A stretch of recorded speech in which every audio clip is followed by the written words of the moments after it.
Some news now coming in from Israel, which is to revoke the licenses of 37 international NGOs operating in Gaza and the West Bank. Affected organizations include ActionAid, International Rescue Committee, Doctors Without Borders, and Norwegian Refugee Council. The license suspensions will take effect on January 1, with operations to end within 60 days. Israel said the NGOs failed to provide complete personal details of their staff and violated new registration rules. 10 countries, including the UK, France and Canada, condemned the move, saying it will impact humanitarian aid. UN officials warn that the suspensions could block life-saving assistance in Gaza, where NGOs run hospitals and essential services. Israel maintains that humanitarian aid will continue through approved channels and that most of the affected NGOs contributed only a small percentage of total aid. And I welcome Colonel Sanjeet Sirohi, who is an international relations and defense expert, and he joins us from New Delhi. Thank you very much, Colonel Sirohi, for joining me in this discussion, and a very happy New Year greeting to you. Colonel, do you think Israel has the right to block these NGOs and the aid that they are distributing in Gaza and West Bank? And are its reasons valid enough to block that aid? Firstly, Happy New Year, Kriti. And secondly, I am very thankful to you for inviting me on your channel and discussing something very, very important. It's a pleasure. So as regards the Israelis' decision to suspend the license of these 37 or 38 organizations which were providing humanitarian aid in Gaza, I think it is a step which is going to affect, although Israelis are saying that nothing is going to get affected, because as per the Israel report, they say that the aid which is coming from these 37, 38 organizations is only 1%. But whatever it is, the situation which is already bad in Gaza, and if you stop the aids coming, humanitarian aid coming from any organization, I definitely feel that it is going to affect. How much will be affect, that will be seen later on. But I think Israel is always taking such decisions which is creating problem for the people who are living in Gaza. 90 to 94% of the population is living under shelter and with inhumanitarian conditions. And if in spite of that, if the Israelis, they stop this aid in whatever way they want to stop it, then I think it is very, very bad for the people in Gaza, especially during winters when there are floods also.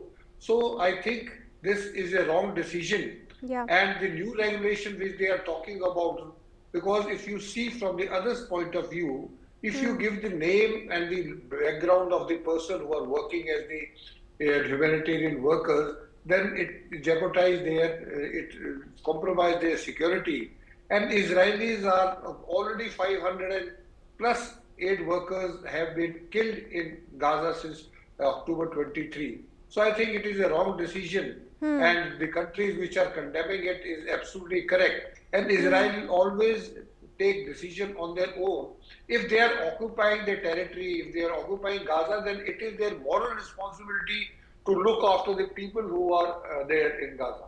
So I think it is a very, very wrong decision as far as I am concerned. What are the reasons that it has given in the first place to ban? And do you think those are plausible enough to go ahead with such a sanction? And also, we all know that concerns and condemnations have come in from the United Nations. But why is no enough action taken to stop Israel from taking this hegemonic unilateral decision? Priti, the point is, who's going to take that decision? As far as Israel is concerned, they are not bothered about the UN, whatever UN is talking about. For last 2 years, you have been talking about genocide which is taking place in Gaza.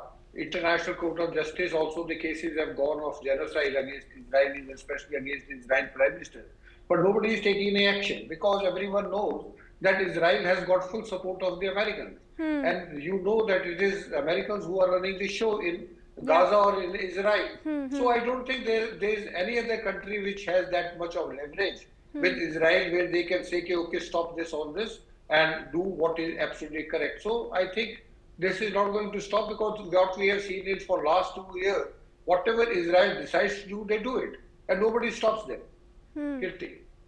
But the question is also that Hamas has also not disarmed itself as was required for it to do and to proceed with the Gaza ceasefire. What needs to be done in that context, because it's also not fulfilled the criteria for the first phase of ceasefire, and our talks are already being held over the question of international stabilization force there. It is also for Gaza to disarm, for Israel to move in the same direction. Look, Kriti, the point is that it is not whether you are disarming Hamas or you are disarming Hezbollah.